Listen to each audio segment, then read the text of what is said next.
Hi, this is Ed in San Diego, and welcome to Global TV Talk Show. Today is 20 January 2025. It's here in America, it's a special day.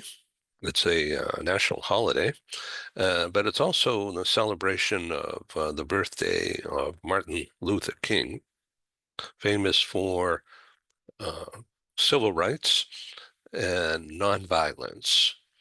Uh, Quite a guy. I once met him back in Boston at uh, an event that he was speaking at Boston University, and this was a very long time ago, and was in the late 60s, 1960s, well, a long time ago. And it is also inauguration day for President Donald Trump. And it should be a historic day, and it should be momentous for a number of reasons, and hopefully it's all very peaceful. So, our very special broadcast today will start in a few minutes. We have some international participants, which is just great. And the theme is about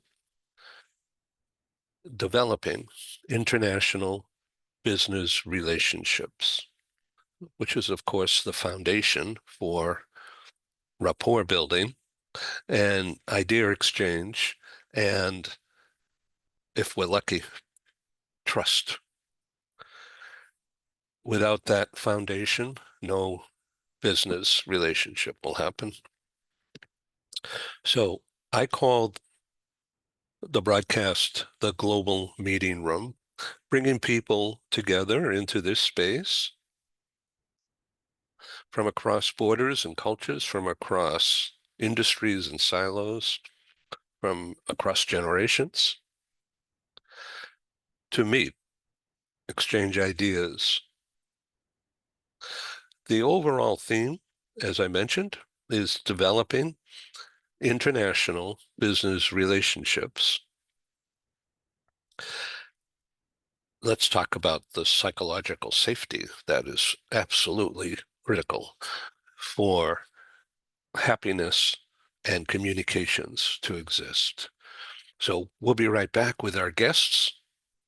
Thank you for watching and participating in Global TV Talk Show. This is great. I love it. Thank you.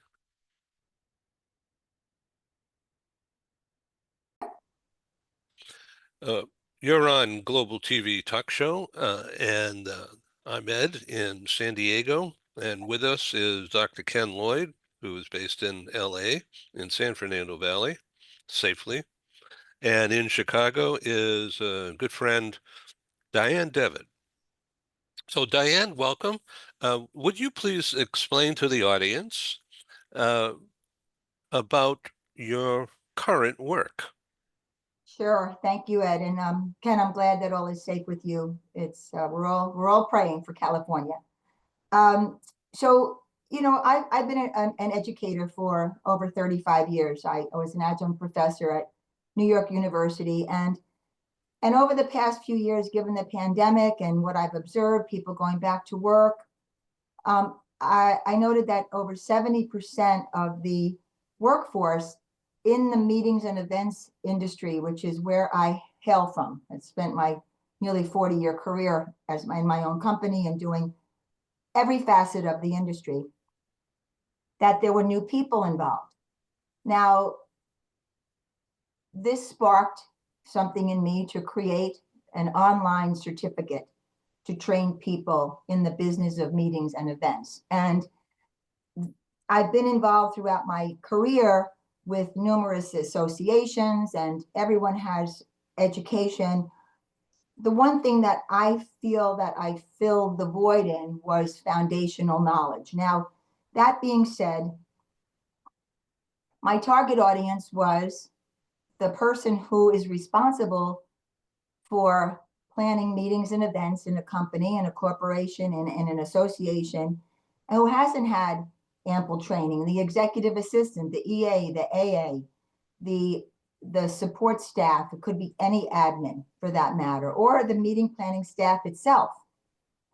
And so I started to market my program. And Ed, Ed we had discussed this, and I marketed this. And after going through a circle, coming back home, I realized that a lot of this effort to train staff falls with human resources, falls in the area of learning and development. Because so many people who are in the position and of wanting the training need the support, need the approval of management. So this has been my focus, is to educate that part of the world on the value of investing in staff to train them in meetings and events. And stop me if you have any questions, Ken, or anything along the way, but or anybody for that matter. But it also takes me back and gives the opportunity to educate people at large on the value of a well-planned, deliberately produced meeting and event and what it brings. And when you have an inexperienced person planning through no fault of their own, they're not negotiating rates the way someone might do in any other business. In any business in the world, you have 3 levels of pricing, don't you? You have the people in the industry, you have the retail price, and then you have the, well, maybe I'll give you a discount this time. So firstly, there's money left on the table for major companies with every I would venture to say nearly 90% of events being planned by inexperienced people, because you don't know what you don't know to ask for. The second thing is, as hosts of meetings, which I'm sure most of you on this call and most of you listening, you have your own objectives, your own personal reason for investing the time, the human resources, the technology, the money in putting people together in a gathering. So there are real objectives and goals that you personally want to attain, aside from the obvious objectives and goals for the meeting. Maybe it's an annual sales meeting. Maybe it's a training meeting. Maybe it's a team meeting for you, for morale. So there's hundreds of reasons, right, for why we gather it and why we gather at work. But there's always one, what I call one trigger reason, which is your personal reason. So the professional planner will know that and know that that has to be attained. So there's the hidden objectives and goals, aside from the leaving money on the table. There's the concept of risk, and risk in all different ways. Not only risk management with the safety and security, which is number one. When I've taught over the years, it's funny, I'll teach my class, and then I'll teach the last class will be risk management, and I'll tell the class, aside from everything you learned, aside from all the branding, aside from matching the colors to the logo, nothing matters but the safety and security of your people. And So I'd like to jump in, if I may, and make introductions here. Yes. We're on Global TV Talk Show. I'm in San Diego. Dr. Ken Lloyd is in LA, in the San Fernando Valley, who has survived the fires, and he'll have plenty to talk about that experience in just a few minutes. And from Europe, we have 2 participants at the moment. Konstantin von Wiedenhoff-Schiel, welcome, my good friend from many years. Thank you for your time today. And I want to get right back to you. And in London, the cafe coach, Heather de Cruz Corner, thank you again. And I appreciate you coming on early. I know you had warned me that you were going to be delayed, so Yeah. I'm really happy to make these introductions. Let me talk for just a minute here about what this is all about and what we hope to accomplish. I call this excuse me, the global meeting room, because here we are. And I started this venture in March of 2020 when COVID crashed the live conference business that I had going pretty good for 30 years. Constantine, based in Europe, uh, has been a speaker in person in Paris and at Nestle in Switzerland and in London and other places. My good friend, thank you, Constantine.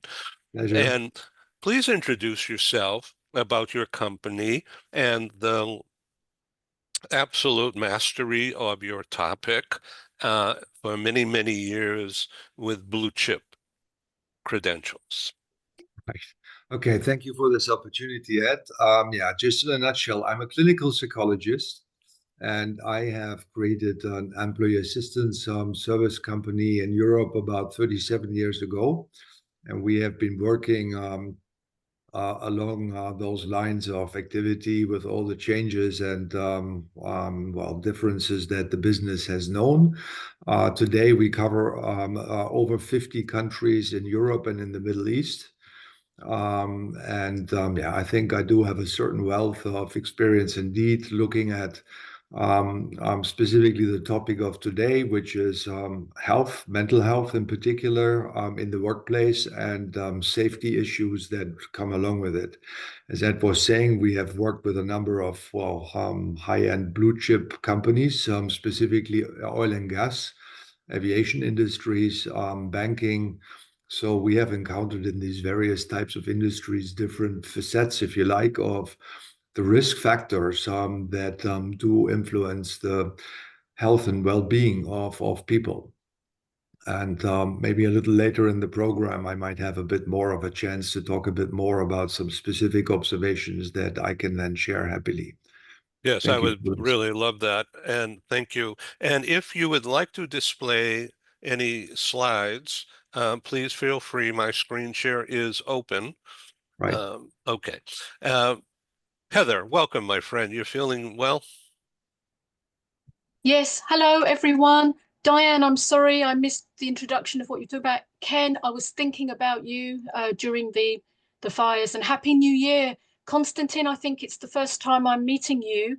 Diane, I have a feeling I've met you briefly on one of Ed's previous shows. I think And so. I see Shumeen is on, which is fantastic. Um, yeah, it's great. I'm in London. I am a business psychologist. So I studied occupational psychology. It's called work psychology in continental Europe, and in America, it's industrial psychology or even organizational psychology. But I'm also a coaching psychologist. So I'm a coaching psychologist and a business psychologist. So I relate completely to Constantine, to what you were saying. And Diane, I heard a little bit what you were saying, the end bit there. And I know Ken, Ken has just finished his book, and all of his ideas on feedback and, appraisals.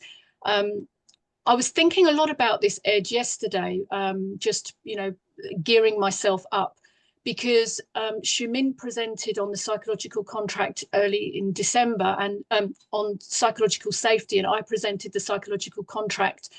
And as a psychologist, Constantine, you may feel this too.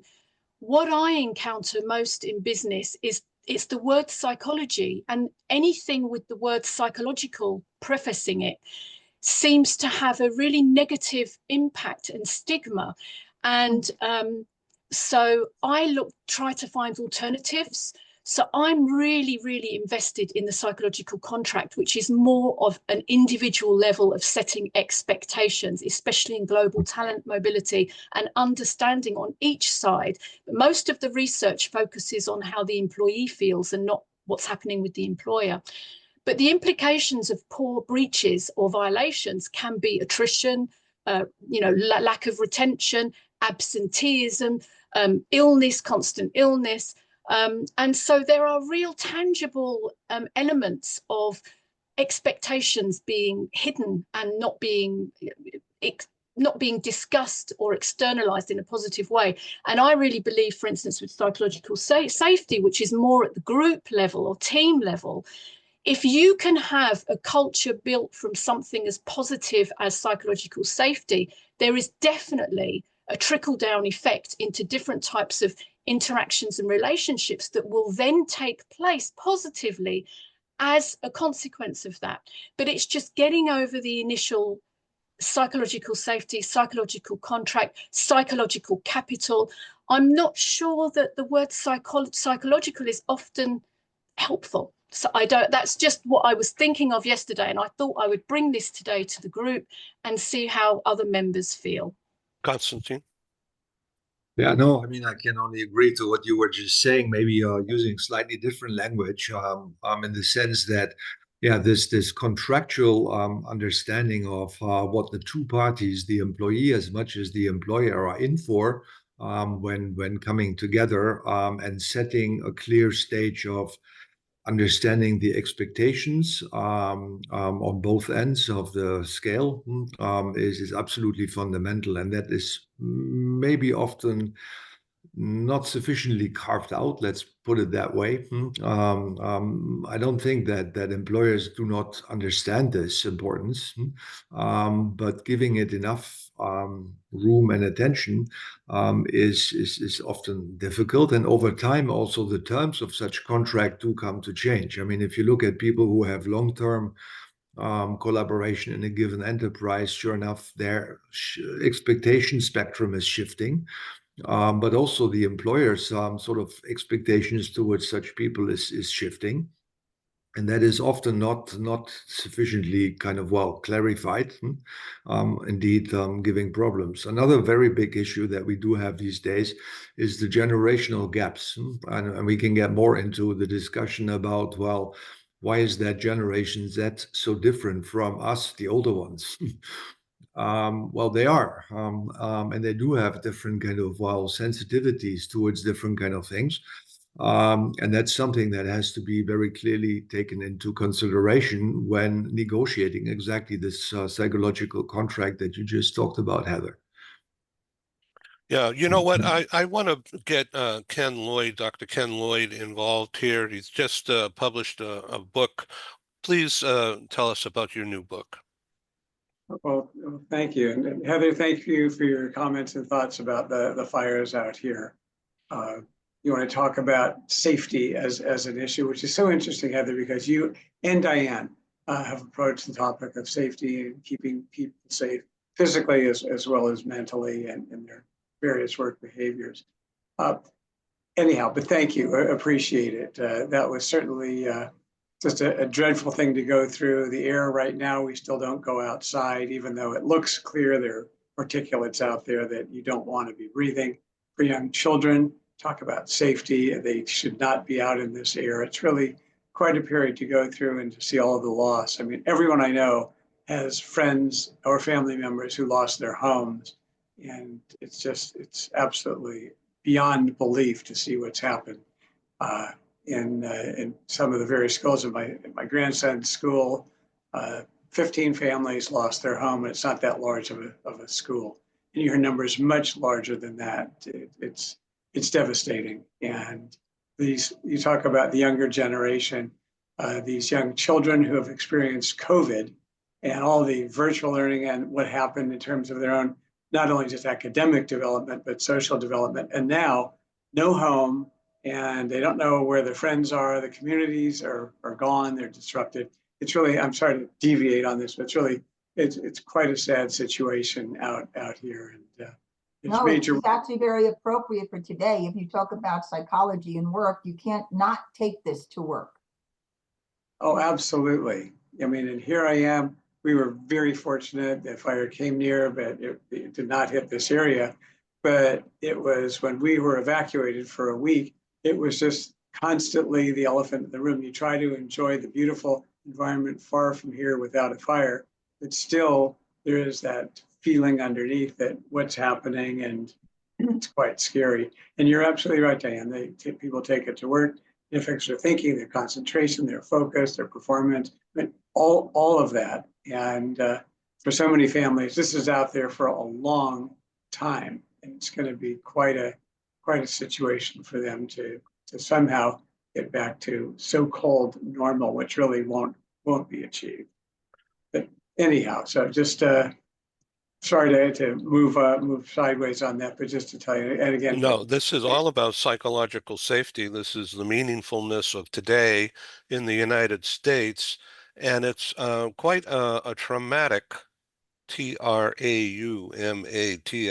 traumatic day for many people in the U.S.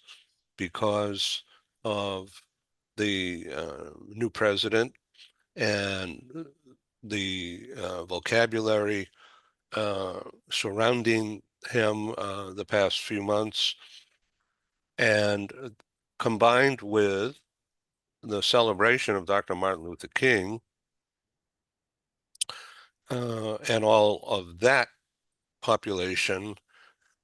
And it's a national holiday here in the US, and it's craziness. I mean, you think of all this tension that's lurking in the background.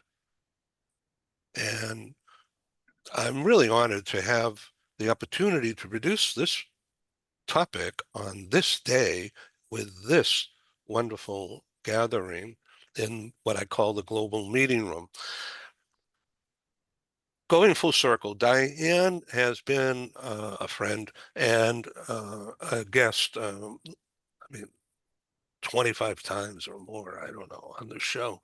And each time we talk about media, she advised me on hair, lighting, colors, and background. As you could see, there's my logo there, the big world, the big Pacific. And I'm on a roller, as you can see. So I get around.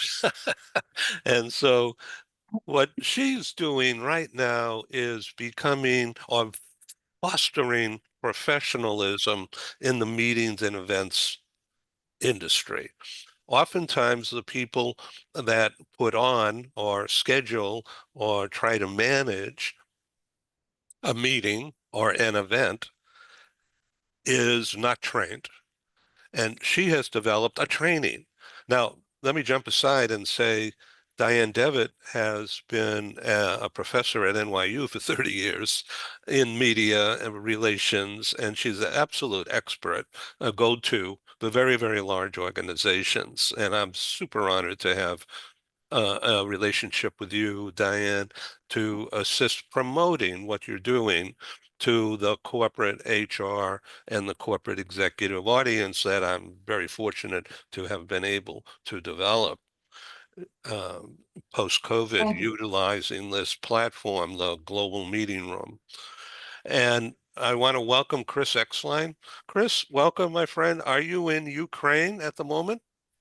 Yes, I'm in greetings from Kremenets in Western Ukraine. Excuse me. I'll do that too. Okay, there we go. Yeah. All right. It's all about It's a frog. Wait. interactive training. Yeah. So So, I want you to meet uh, Konstantin von Wietenhoff, Schiel, who is in Europe. Hi, Chris.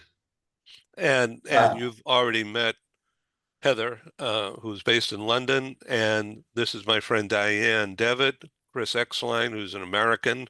We've known each other 25 years or so. And from the employee relocation industry. He's CEO and founder of Home Essentials. Chris, why don't you just self-identify a lot better than I can? well, yeah, no, we're the largest furniture rental company outside the United States. We have operations in over 20 countries, 21 countries.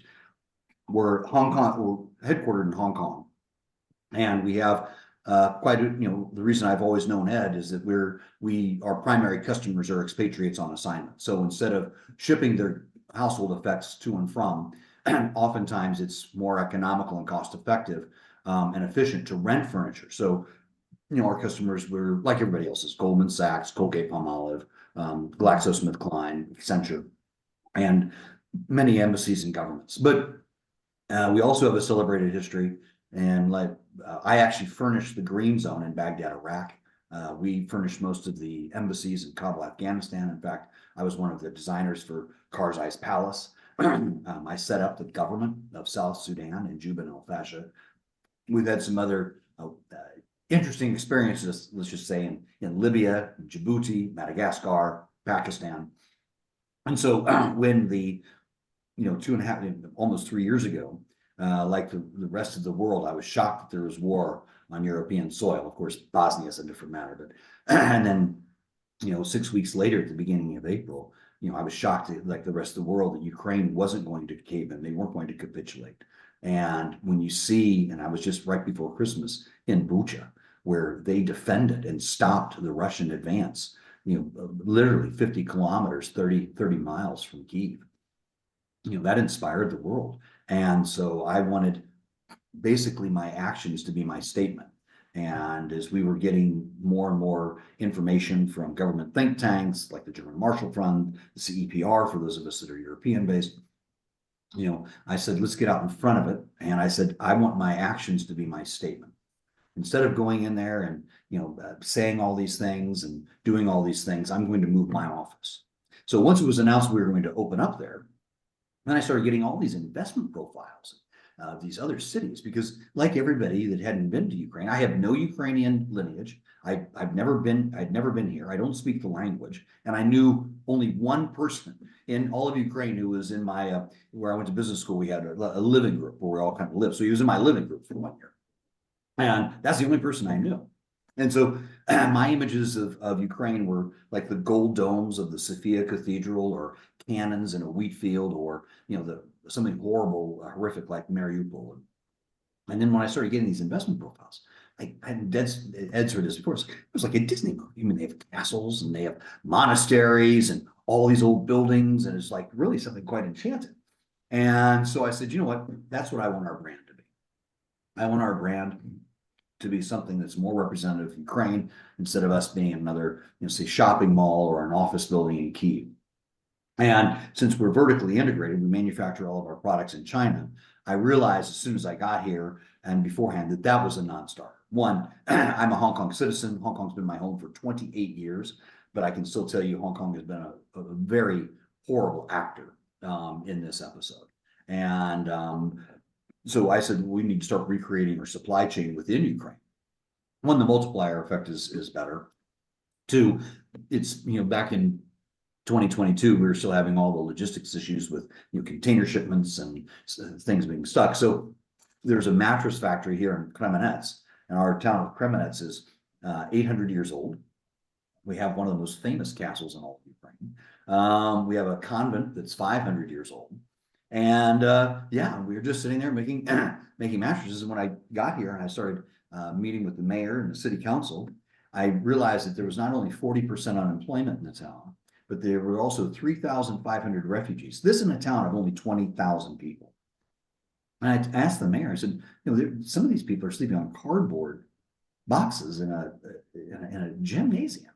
I said, do they need mattresses? And he goes, well, we don't have any money for it. I said, well, I'm not coming in with Hong Kong tailored suits and cigars and stuff like that. Excuse me. So I just got back. So I started donating mattresses, and word about that spread. And as of today, I have donated over 6,000 mattresses to the troops, to the internally displaced, to the orphans. I've been on the front lines, delivering them in Bakhmut, Robotyne, Provosk, Avdiivka. And I'm very excited about the initiative we're starting now, which is called Fostering Our Future. So not only are we the first furniture rental company in Ukraine, one of the reasons I'm late today is I just finalized the lease for our third location. Tomorrow I'll do our fourth. And we're going to be opening those up. So we're going to open up 25 new stores, home essentials stores, within the next 25 months. And but on Fostering Our Future, is I've been in some of these towns, and that's why I was so excited to join with all of you tonight, because I need your help. You deal with these foster families, and some of them are very good, and some of them are among the most vile people I've had the displeasure of running against. In these small towns of 2,000, 3,000, 4,000 people, You can have foster parents that will have 10, 13, 12 kids in them. And to them, it's a business. They receive money from the state for each child. You know, it's just enough to just kind of subsist them. These kids have no chance. Where are they? You know, I'm from Chicago. You know, I went to some of the most incredible universities on planet Earth. These kids have no chance. And so what we're doing is we're going to be working with these children to give them the courage to dream. You know, we want them to be able to unleash that creativity with confidence that we're going to be listening to their dreams. And I also believe that if we can save the foster families, the foster parents, because even the good ones, you know, if you've got 10 kids in a house, you're going to have a bad day. And who do they have to talk to? Where's a resource for them? The state of Ukraine is so overstretched. They don't have the ability to do anything more than just number count. And it's not their fault. It's just, you know, this country's at war. It's bankrupt. It's broken. The psychological issues are unquantifiable. And so, you know, we're starting this whole network across the country to link and understand. We'll have tutoring, we'll have teaching. You know, and there was one, I don't know if some of the Ed's on the post, but I went to this one house right before Christmas. And when the kid found out I was from Hong Kong, he was so excited. You're like, Hong Kong, wow, China. And he started doing this with the hands. I said, whoa, time out. Whoa, stop. And he ran out and ran into his room and came back and showed me medals that he had won from a karate contest. Those medals were the most important thing in that kid, most important possession in his life. And here he was in a house. The parents were good, but some of it was so overpowering. I'm not a princess, but I mean, it's just, you know, it was really tough. And this kid, you know, so I arranged to have I knew a national champion in karate in Kyiv, and that person arranged to have lessons for this kid so that he could, you know, perfect his Taekwondo. And Ed knows this, and some of you, I'm not parents, and we never will be. You know, and what did this kid do? I was so excited. You know, we arranged to, you know, have this kid have the karate medals and have karate lessons from a national champion. And what does he do? What does he tell the interpreter a week later? He says, I'd really like to play football. I'd really like to play soccer. Right. Isn't that what kids should be doing? You know, I mean, so we're trying to arrange to get him some soccer instructions, but that, yeah. And so then we're changing our slogan in the next week. Instead of we furnish solutions or a beautiful home is essential, which obviously isn't appropriate for here. We're just going to change our slogan for here to stay, here for good, here to stay. And that's right, it. but you're also sitting on something, Chris. Okay, everyone, this is an event planner. The name of your business is Home Essentials. What's a home without people and support and love? Right. So right. your name is a theme. You know, gosh, Diane, that's a good, you know, So we can talk about this another time, but this is my point. You're sitting on something. I just took a list of notes for you. A foundation, a donation with every purchase in stores. I mean, there's a list here, okay? Courage is there's a whole thing of events that each store can do. So I'm just going to segue, and I'm just doing a segue here because this is exactly what I was starting to say before, is when we were talking about, Ed, you don't mind this, but when you were talking about the power of a meeting, an event, LA, most of my colleagues in the industry were part of the first responders because we're so used to organizational behavior and organizing things and getting things in place, pop-ups for donations and such. So there's that part to it. I want to also just, yeah, and Chris, I'm so excited to talk to you about this offline. Yes, about some things, okay? Donate mattresses. You're going to make pillowcases that say sleep on it. Courage to dream. That's what you just said. Yeah, no, you're exactly right, Diane. I think I would love to have a conversation with you. Yeah, well, we'll talk about that. But segueing back like to this topic, and I'm going to go back to what Heather said. Heather, with a business psychologist, organizational psychologist, I've been told in the meetings and events industry, basically organizational behavior is what we touch on, right? Because you have to know the culture of a company in order to produce an effective gathering that's going to make a change, it's going to make a difference, that's going to impart an objective and a goal to people.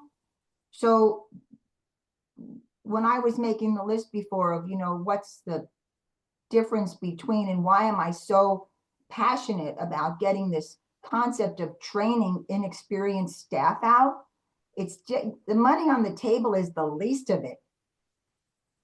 But why waste people's time and effort, and why not get the results that you want? That's the bottom line with it.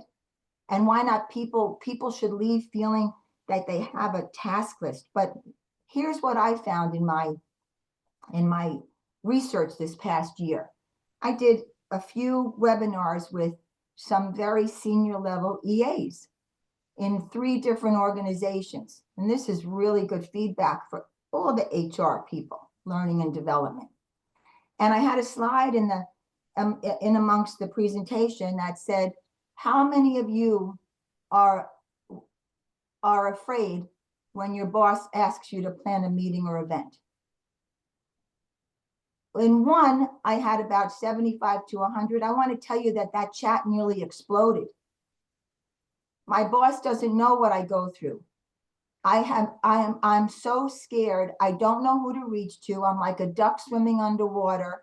I ask for help, and this is where the industry comes in, because the hotel people, the caterers, all of us on this side know the second comes, it's just like anyone in business. Someone comes to you inexperienced in the business, you help them to as much as you can, but you can't give away the shop. So they explain this, how they're filled with fear.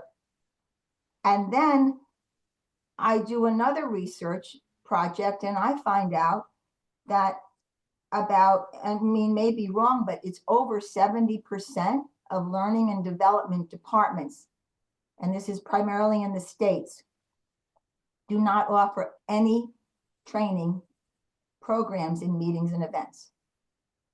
So that's the other thing that came up. But then what really surfaced to the top when I started to do more research is, what's the problem here? You are supported and you can take training and you do want to learn, then what happens? Well, I got this is the 2 things. A, I don't have the time. Now, I was online just last month with 5 EAs from a global enterprise. You would all know the name if I said it. And I said to them, you all personally paid for this training. They finally got approved from work. I said, did you go to your boss and tell them that you were taking this training, that could you set aside some hours that you could focus on work? No. Well, I said, well, try it. They came back and they said, no, of course the boss didn't have a problem on Fridays, 9 to 11, whatever it turned out. So time was a big thing. So then that made me realize, wait a minute, maybe when a learning and development department eventually supports this need with the right courses and modules, that along with it comes the time, because this is what dumbfounds me, is that every CEO, every manager is mandated to take training. Am I wrong? Like, you have to take training. In most corporations, managers are told, here's a day, here's what you go. But the support staff who are being tasked certain responsibilities that are big responsibilities that affect the organization at large are not given that same time. And so that's a bit of a disconnect that I think can be worked on. But Heather, what I was especially bringing out from your notes was the fear that was experienced. And then also, this was the other situation that I will share with you, is in my world with meetings and events. So what happens? Many people, because they're not used to having an experienced professional, professional, planning these communication tools. the meeting goes well. The AV works. There was enough food for everybody, probably more food than you needed because you ordered too much. The venue turned out fine. So it was okay. So what happens is the boss says to the subordinate, to the EA, to the AA, the person, you did a good job. It was a good meeting. She thinks she did a good job.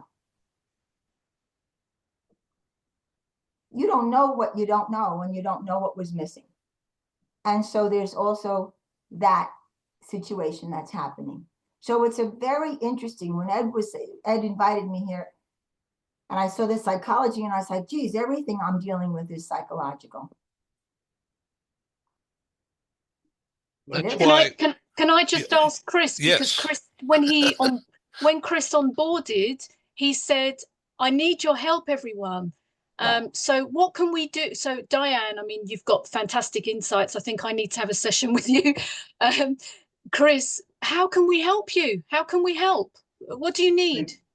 Well, what I don't know how to really structure programs that will be to the benefit of these foster children and families. I can organize, I can structure, but I want to try and bring in. We're not asking for any donations for fostering our future. I just, there's something inside me that just says, showing up a photo of a child and saying, here's yours. It just goes against everything I believe in. So I'm going to fund this for the time being, for as long as it needs. But as people that are interested, I've got like a fourth draft of a working paper, organizational structure. I think the best thing I can do is say that I'm out of my depth. I don't know how to be a parent. Goodness gracious. My Ed knows this. My husband's a Cantonese pop singer and actor. I mean, and I'm a CEO of a furniture rental company. We're not really ones to sit there, and if I told anybody that, I know how to give parenting advice or to reach out for support. What's the appropriate level of coaching for foster mothers? How do we, because we're going to give each family a desktop computer. So that we can, so they can be linked in. How do we monitor? How do we know where the danger signals are? The state can't do this, and I'm not going to waste everybody's time on this today. But some of the homes that I've been in, if this was in Western Europe or the United States or the UK, these families would be in jail. These parents would be in prison, rightfully so. And it's so, where do we know that? How do we help migrate these children from a small, if they're in the big cities, if you're like in a Detroit to Chicago, not Detroit, but New York, Chicago, Dallas, there are options, or Los Angeles, there are options and opportunities. If you're in a town, 30 miles out of Roanoke, Virginia, where you can't even get for help. I mean, so how do we? So it's evolving. To answer your question directly, Heather, I'm looking for people that can help consult with me on really good ideas on how to make sure that we've got this. One of the good things about it, Heather, is that by doing it this way, we're not regulated by government authorities. Okay, we're outside of that. Anything that is inside the government machinery is corrupting. And to Diane's point, also, I want to make sure we do a lot of events for the townspeople. I want to jump in, Chris, just for a second. Constantine has raised his hand. Constantine is just a wonderful guy I've known for a long time, but he has tremendous resources that you could use. Yeah, Constantine. that's why I raised my hand. I'll take it down again.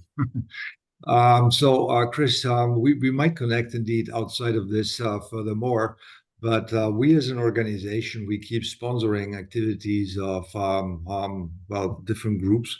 And we have, well, we not only have work that we do in Ukraine since many years, from prior to the war, as much as throughout the period of the war, with all sorts of people becoming expatriates into Western European countries, accommodating them into business communities of companies that they used to work with in Ukraine, and then the companies in Western Europe making room for such people, finding employment in other places and what have you. So I'm not going to brag much about all of that.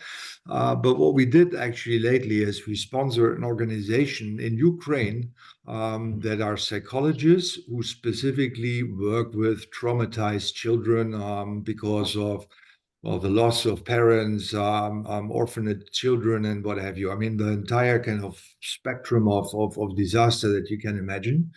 And I'm very happy to share with you maybe later on the link to such organization, because I am sure that those people who are on the ground in Ukraine, and they would be extremely happy to work with a person like you, providing professional resources that they do have in working with specifically foster children and that kind of thing. And if you, from a financial perspective, are willing to sponsor that organization up to a point by some donation, then I'm sure they will certainly very much appreciate it. And it's a very credentialed organization that has the blessing and approval and support from UNICEF and other large internationally recognized organizations. So this is a very credentialed kind of service structure. And I think it's worthwhile really to think in the direction of maybe making that connection indeed. Dr. Thank you Ken very Lloyd, much. would you please jump in here and talk about all this? I think it's rather remarkable what you've done here, Ed, by bringing Chris, Constantine, Heather, and Diane together, all under this same overall topic. And, you know, as I listened to Chris talk, my God, Chris, you're running an organization, you're releasing this, and the new one tomorrow, you're distributing matches, you're donating all of this. And now all of this focus on these children and what's going on over there. And then here's Constantine, because I'm thinking, what Chris would really be helped by would be a wider network, a wider support system to help you meet the kinds of goals you're talking about, because I see so much on your shoulders.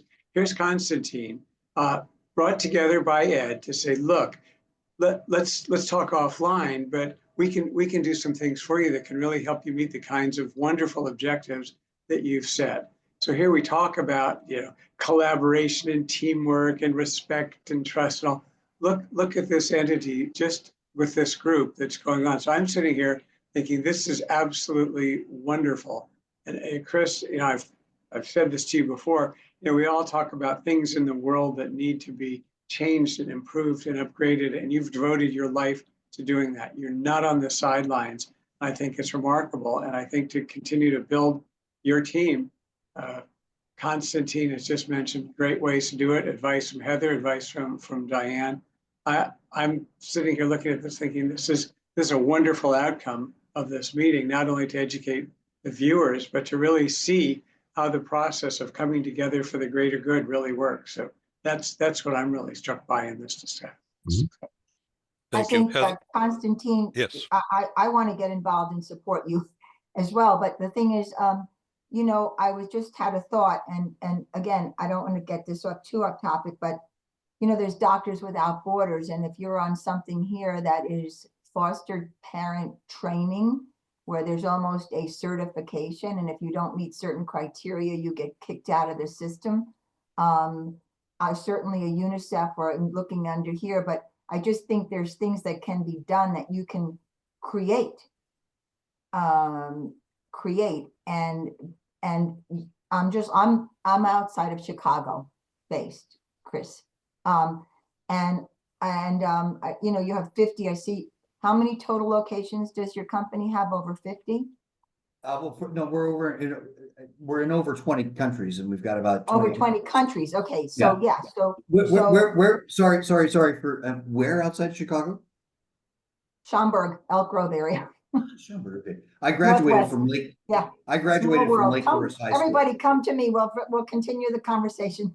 But the thing is that there's just so much I think you can do in terms of when you say you're donating now, but there's an ongoing effort here that can support what Chris has introduced, what everyone is talking about here, that can become something to not only help right now, but just continue in the future with whoever needs it. Well, I think just to throw in a final thought, really, we could create our own pilot case study for psychological safety, and we could gather a few of us with Ed as a facilitator and just draw up a charter or draw up what Chris's actual objectives are, because I think there's some hidden elements there that perhaps could be drawn out of what it is you actually want to really achieve. And then there's the regulatory side, and the compliance, which is really, really important, especially anything working with non-adults under the age of 18. So I think there's a lot of different things there. I think there are so many different people that can help, and we could have a 30-minute, session, really high level, and you could walk away with, with a framework that could be, ready for you to then take as forward as a roadmap. So we could do our own little case study here, right? With psychological safety within the next couple of weeks, just devoted to the Ukraine and your mission. I'd jump on. I would devote my time to that. I'm sure Ken would. Diane could come back on. Constantine, it'd be great if you could come back on. Shumeen, who is a psychoanalyst, she's a psychotherapist. She's got fantastic skills. She could jump on as well. I'm sure there are plenty of other people who could jump on, and we could have a dedicated session, even if it's a 30-minute dedicated session with all of these people behind you, supporting you. And I think that would be brilliant. That would be amazing. And on the psychological issues, first off, Diane, nice to meet you. I graduated from Lake Forest High School, so I grew up in Lake Forest. But Constantine, you know this better than most. The psychological issues, I said earlier, are unquantifiable. It's not just the children, PTSD, but in the children that I speak with here, and we're involved in that in a different level, and I can talk about that later, but there are not enough psychologists or qualified psychologists to assist the numbers that are here. Not only that, in the Soviet system, if you were fortunate enough to get into medical school, if you went into psychology, your family was upset with you because you should be a thoracic surgeon or a cardiac surgeon or somebody, or obstetrician, because psychological issues were always they didn't exist in the Soviet system, so they said. But you also have this undercurrent of anger. You have these children, not just the children that I see in the square who have to say goodbye to their father, or women that are clutching a casket saying goodbye to their son. But with TikTok or Instagram, Facebook, children here in Ukraine are connected with children, say, in Dallas or London or Warsaw, Krakow, Berlin, doesn't matter. They're going about their lives. And these children don't understand why their life has no future. I go around, I speak at a lot of schools, by the way. And the one thing I tell every one of these groups of students is that the best future they have is here in Ukraine. It's not for them in Poland. It's not for them in Germany. It's for them to stay in this country and help rebuild it. If you're 15 or 16 years old, or 14 or 12, you don't see that. You just see other people having fun. And it has resentment, especially for those that have lost a parent in the war, and your friend's father is sitting in London. You also have another issue that's psychological. And these are the things that never make the headlines. One of the families I visited, I met with a 17-year-old guy, great guy. He wants to become a welder. That's a fantastic job, by the way, because welders are in short supply. He'll always have good income, and he'll be able to provide for his family. Why is he a foster child? Because once his father was killed, the mother went mentally unstable. And he has spent the past 4 years of his life in foster families, because his brother, who is 6 but looks like he's 3, has no feet. His brother has no feet. How do you tell this 17-year-old who's missed his teenage years, who's seen on television or Instagram or whatever, what a teenage life should be like, and all he can think of is how becoming a welder to help, so he can help take care of his brother and help him escape? Now, those kids don't have mental issues? Of course they do. Of course they do. Why this 17-year-old isn't some drugged out, you know, I mean, he's got his head together, and he's in a town of about 2,000. He'll escape because he's a welder. But these kids that have missed childhood are going to have issues, and it's going to show up later. And I'm not, Heather, I'm not a psychologist, and Ken, I'm not either. But listen, you guys both know that these are danger signals for something that can happen when they have their own families. How do we try to get in some form of healthy coaching, even for especially for these kids that aren't exhibiting mental health issues? I mean, I'm not experienced in this, but at least, and I'm not the smartest person on this call by a long shot, but I can tell you this: you're going to tell me the 17-year-old doesn't have underlying issues that can resurface when he becomes a father in a family? How long is he going to be able to hold in the guilt for having to take care of his 6-year-old brother? Does he have resentment against a mom that's in a mental institution? Does he have resentment and hatred for the people that killed his father? It's beyond. So, it's not that I'm doing anything noble. Please don't take that. My genetic makeup is, if a problem has come to me and I have the means and the ability to do something about it, then damn it, that's what I have to do. I'm not noble, and Ed knows this. I'm not a nice guy. I'm not really a great person. But this has changed me, and you can't just. I could have easily just donated mattresses, posted a few photos, and gone on my way. But if you're confronted with this, and if I have a chance to make a difference, that's a chance I have to take. And I truly believe that, we have in Ukraine, we have a responsibility to have a business that aligns with the market. We have to come in and do something innovative, not just open up a coffee shop or something. Our business resonates. I mean, we're the first ones to offer 0% interest. Our business model is very, very popular with the local communities, and that's what's there's a business case for driving our expansion. But in that also, instills a confidence and credibility in who we are. And so, Diane, I've never asked anybody in Ukraine for any donations, and I never will. That's a no-go area for me. No, I wouldn't want you to. I wouldn't want you to. But I do think what Heather was saying before. I mean, I have a list of things I'd like to blurt out to you that could be possibilities. You are not in this alone, Chris. I mean, just by this this short time that we have spent together, all of us here, I'm sure I'm speaking for the group, that we're all thinking of who and how we can help you further. I do think that in your position as a CEO, that is in itself a good start to reach out to other CEOs that I have in mind. This can become big in terms of the effect to help not only the children, but create a structure that can be used elsewhere with existing things. And I'm talking about sports and home and all the different areas you brought up. Because obviously right now on this call, and then for everybody, I'm going to speak for myself. I see how this is affecting you.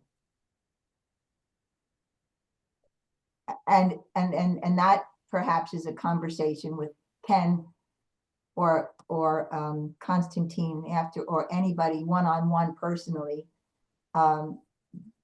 because it's just so visceral to all of us. As what Ken was saying with LA, with the fires, what Lahaina went through, what people went through, what New Orleans, when the news is so personal to you, It's what can we do? That's our human nature. So I think there are things that we can do. And you can have to set up another call. Anytime. Thank you.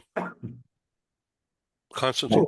Maybe just one other thing that I want to say, and it's trivial to say it, Chris, and all your testimony is very, well, heartbreaking and touchy. And I give you my full support for whatever we can do, picking up on what Heather was saying, to maybe do a brainstorming session kind of thing, where we can help to maybe create something like a roadmap for some of the things to consider. All of that is clearly something I would love to be able to contribute to. One thing that we cannot forget at the moment is that Ukraine is still a country in war. So there is a lot of ongoing action there that is extremely difficult for people living in that country. Once that war hopefully comes to an end, because there is maybe some way of finding a format of peace negotiations, whatever, that country, and for many years, will have tremendous needs in terms of being rebuilt. And that will take certainly more than a generation for that country in a way to come back together. And I know Ukraine relatively well because I've been working in that country since about 2008 on different projects and working with larger companies in the country. We have done some quite amazing things around 2013, 14, before the Maidan events basically started rocking the country. And sure enough, with the war starting in 2022, we had to virtually stop a lot of our activities in country because of so much disruption going on. And I just know from well, having in a way a number of people with their feet on the ground there, how much pain and disaster is in that country at the moment, and it's heartbreaking. So I want to urge, if you haven't already done it, use the chat to provide a website or LinkedIn or an email, phone number. And if you don't want to do that, then use my good offices privately. Let me know, and I'll be glad to make things happen. Anytime. So psychological safety in the workplaces was to be the general theme of discussion, but here we are dealing with life and very specific instances, which once again today, January 20, 2025, for some people in this country, it's a traumatic day, and some others find it a ray of hope.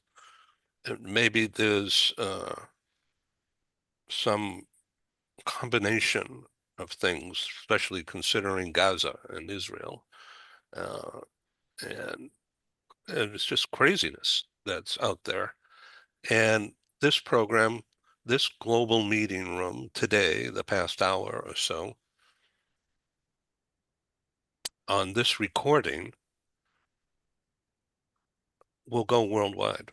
The messages discussed today will be seen around the world, not just tomorrow, hereafter. This is a record for the roadmap, if you will, a foundational system for developing. And speaking to you out there, the audience, reach out. My email, publisher@globalbusiness.media. Anytime. Heather, the dual career thing that you presented at my in-person meeting in London at the HSBC headquarters last year, that's the foundation for this straight line. That was the beginning. And the award that you won for that fabulous research about the Permits Foundation. Constantine, you may remember that Permits Foundation. In other words, the international organization that's based in Netherlands, I believe, Amsterdam, that fostered, Chris, fostered the development of countries changing their laws to allow well-qualified spouses, partners of transferred executives to find employment without threatening the local population. Now, Heather, could you say that better than I just did? I think you did an excellent job. It's taken a Thanks. year. It's taken a year of me brainwashing you, but no, I'm Well, joking. I'm joking. this is an old But brain, so yeah, it no, takes you've time. done you did very well. You did very well. But yeah, I mean, for me, I'm a coach. I'm an international career coach for expatriate families that are moving around the world, and I manage the coaching programs that are then being delivered to support those families that are on the move. So the research is called Peace of Mind on the Move, and it's global, 34 participants and multi-generational. I think we had 4 generations in there. And we had although it was qualitative, we used big data trends. We used the big data to then generate the thick data. And the big data trends came from, McKinsey and all of the big players during COVID. What were the key workforce trends that were emerging? Resilience, individual resilience, workforce resilience, organizational resilience, health and well-being, remote working, DE&I, although I've just heard that Google's cancelled all their DE&I programs. I think you call it something else in America. It's called, DE&I programs. So the idea of it really was to do a bottom-up approach to a survey population rather than the questions, you already knowing the answers to the questions, which many of these tick box surveys do in these pulse surveys. What we wanted to do was something that was measuring what's valuable about this population and not just finding something that was measurable and then measuring it. So we took a very innovative approach, and I've won 5 awards for the piece of research last year. And I've just completed a white paper that's being published next week on the impact of human connection on the psychological contract, and how can you generate expatriate return on investment, because so much money is lost if the right support is not put into family related issues for relocating families. So we are now moving into that stage where the results are being called to action points, and we want to affect policy and contribute to intelligent policy and using intelligent research for intelligent policy making. And with the rise of health and well-being and resilience being so prominent and important, and human-focused policies in the workplace for talent retention, because really it all comes down to talent acquisition, smart policy for talent acquisition to fill skills gaps, and talent retention, especially when there's a skills war. So it all comes down to that. So now I'm finding different ways of, I guess, transferring the findings of the research, Peace of Mind on the Move, into intelligent policy making and actions around the psychological contract. And what I'm seeing is that psychological safety is also a game changer in this area. And in fact, Argyris, who was, one of the main players for motivation in the 1960s when the psychological contract was starting to be developed, that was when the psychological safety started emerging. And it's been around for over 20 years.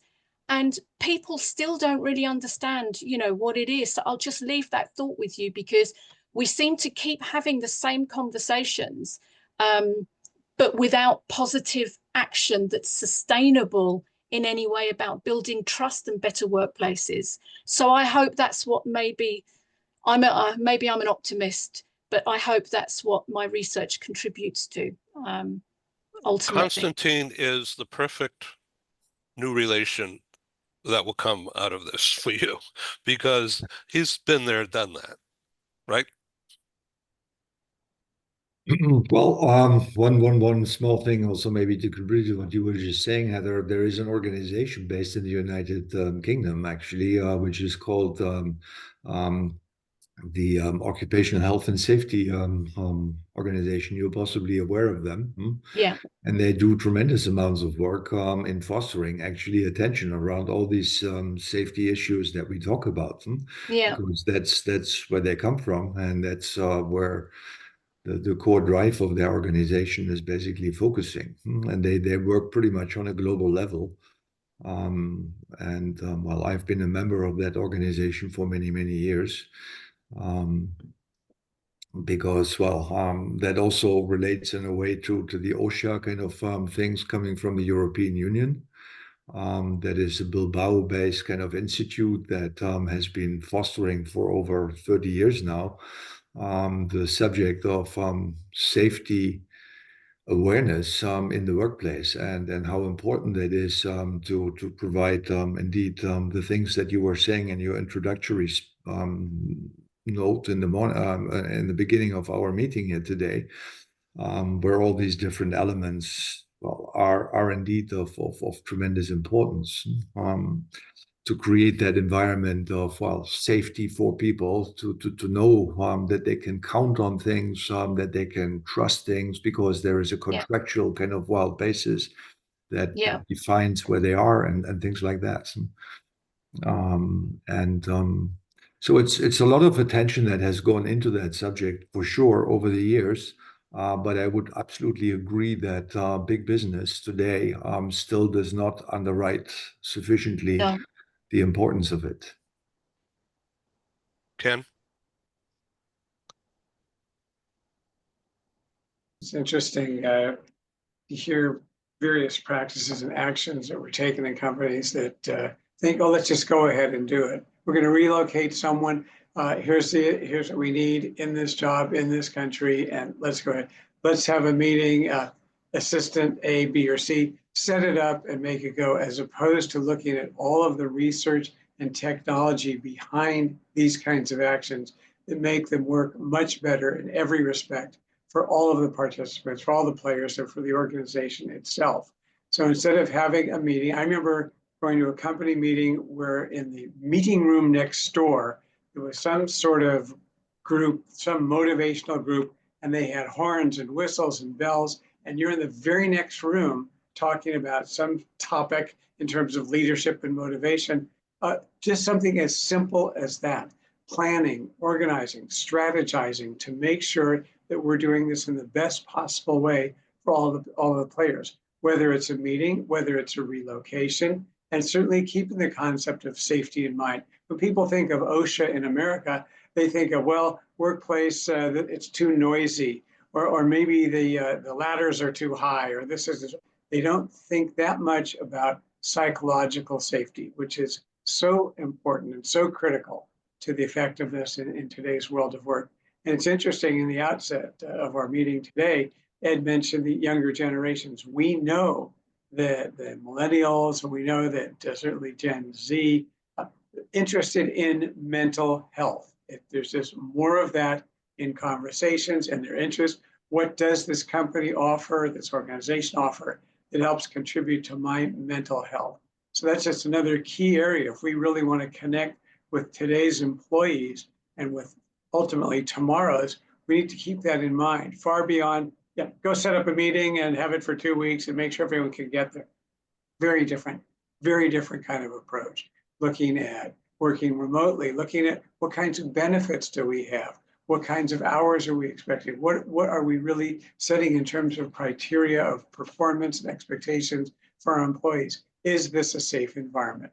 Are people truly heard? Are they treated with respect? Are they treated with trust? What happens if they don't meet the objective? What happens if they come up with an idea that's not that great? Are they shut down and insulted and degraded and ostracized? Or is the stage set for keep thinking, here's this, let's work with this one you came up with, but let's talk about this. Is this an engaging and open and really a two-way communication-based environment with all of that respect underneath it? So today's employees aren't going to put up with a lot of the old unstructured approach. And what all of you are talking about today really helps take this new generation, energize them in the workplace as well.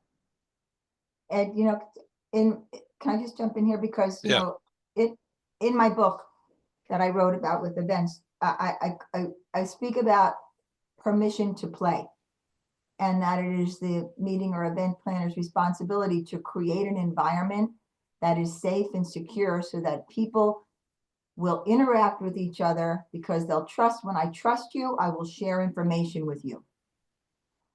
And so I've spoken many years about this permission concept, and whether it's permission to trust us, permission to communicate, permission to ask for support.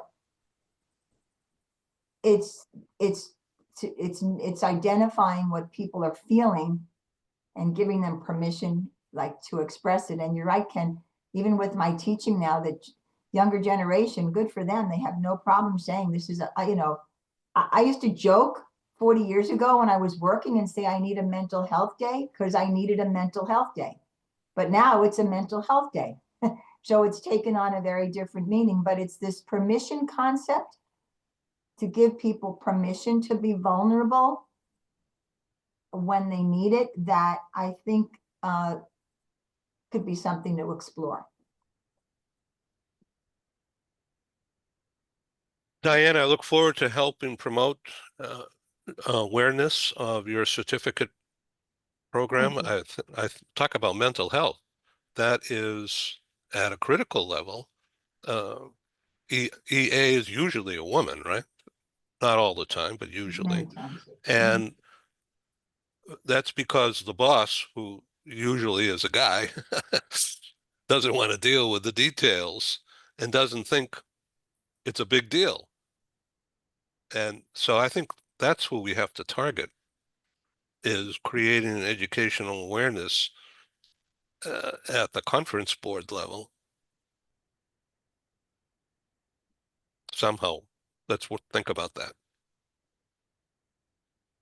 Chris Exine, stay safe.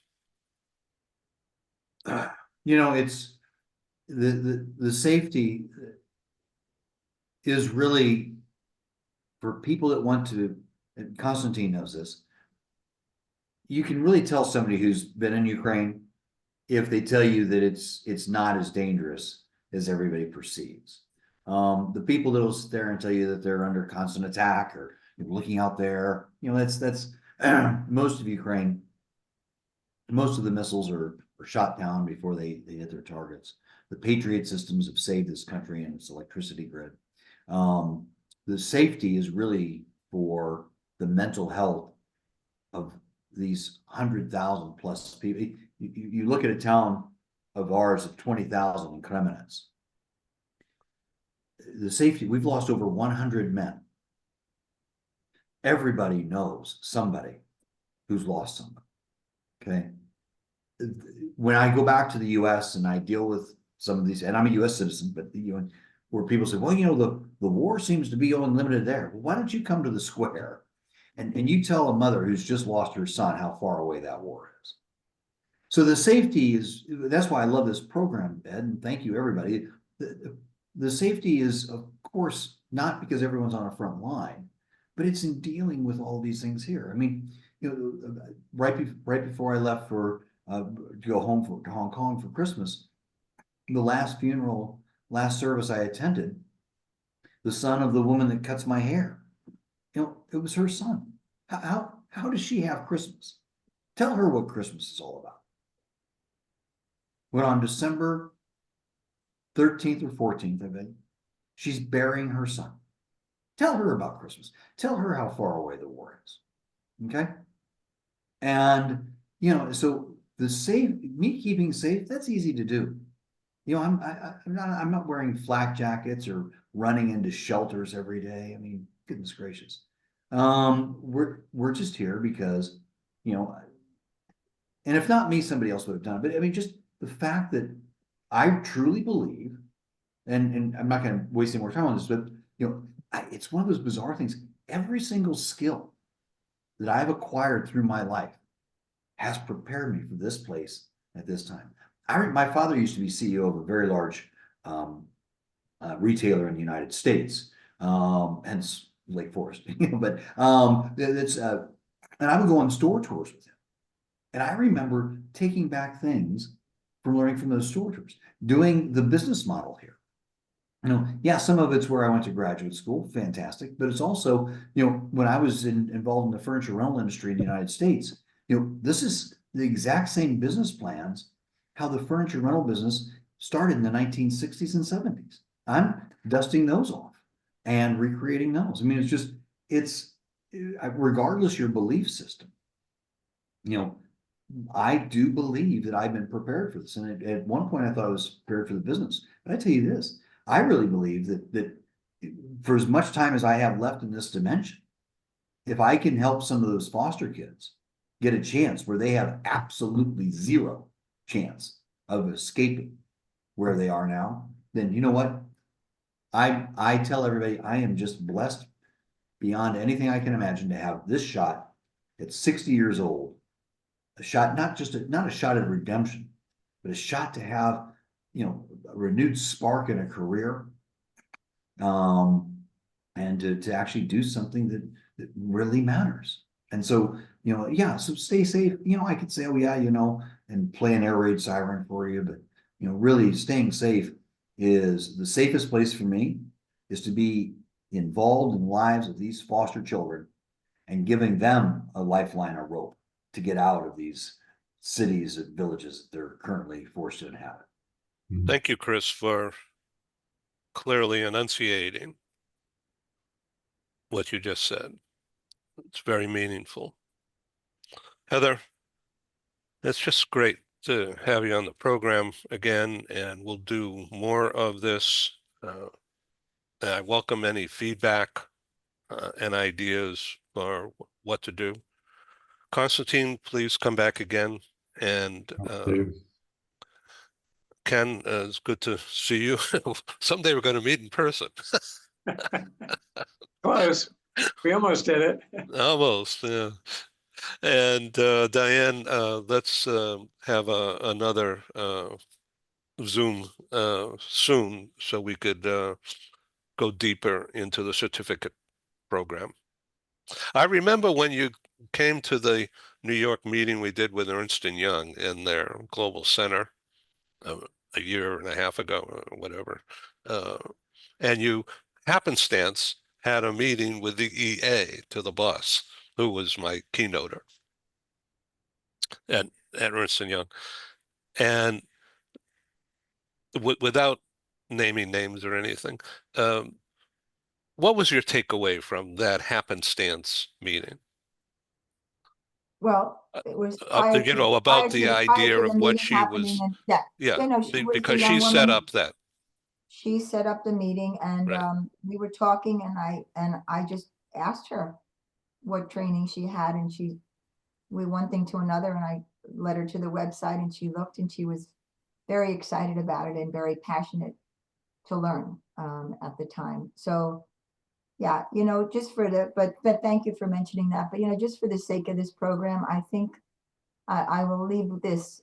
Being in this industry has been a privilege for me. I've had a privilege of working with leaders all over the world and dignitaries.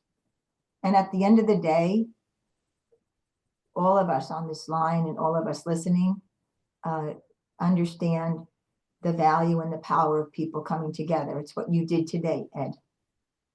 There's so much that's going to come out of this. And for that reason is why I'm so dedicated in my work to ensure that as people continue to meet, that they maximize the time together.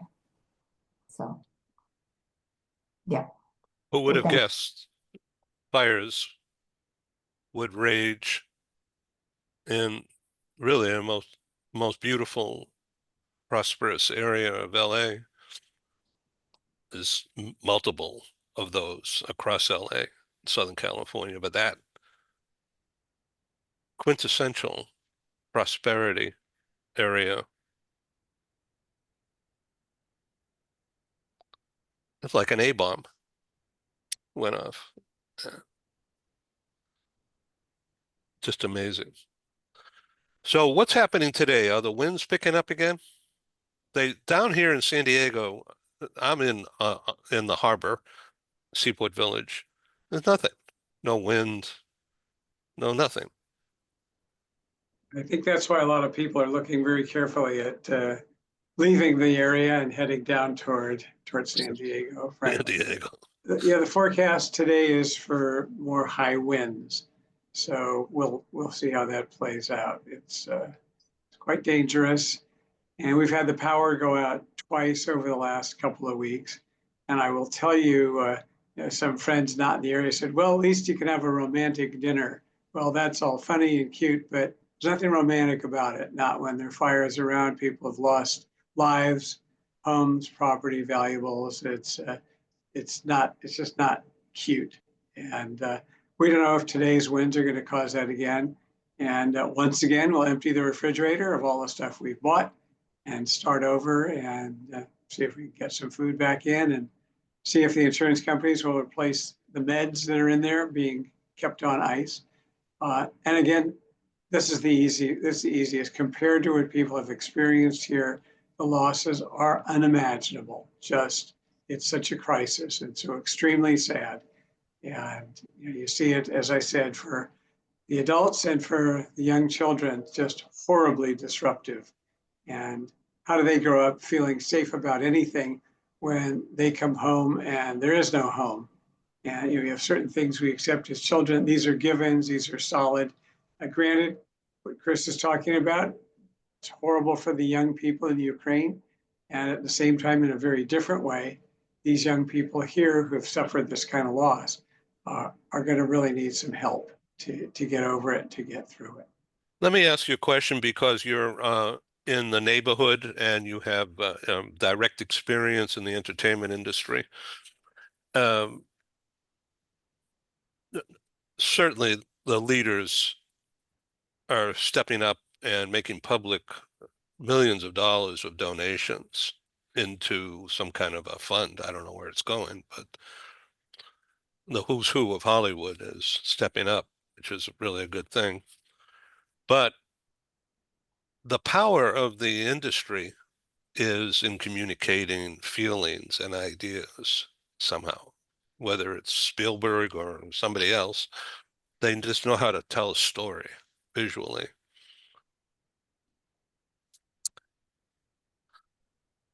My early days in business after coming out of the Army from Vietnam era was in the movie theater business. And I happened to have been fortunate to work for some very wealthy people who owned a lot of real estate. And part of that was movie theaters of all kinds. And I got a job I was a kid, reviewing movies, and I could write. In college, I was the editor of the newspaper. So I could put ideas down on paper. So I was watching movies day in, day out in the screening room in the office, writing about which of the theater properties, what kind of a venue would take or would display, in other words, generate money from ticket sales. So Harvard, Princeton, Yale, Columbia, the Ivy League, they all had movie theaters connected with it, and Woodstock came out. And my bosses were old. In fact, they're would be my age today, but way back then, it's different. They looked 79. I don't. So I wrote a report about Woodstock, and I said, the movie is stupid, and it's ugly, and people are getting wet and smoking dope and whatever, but the music was great. And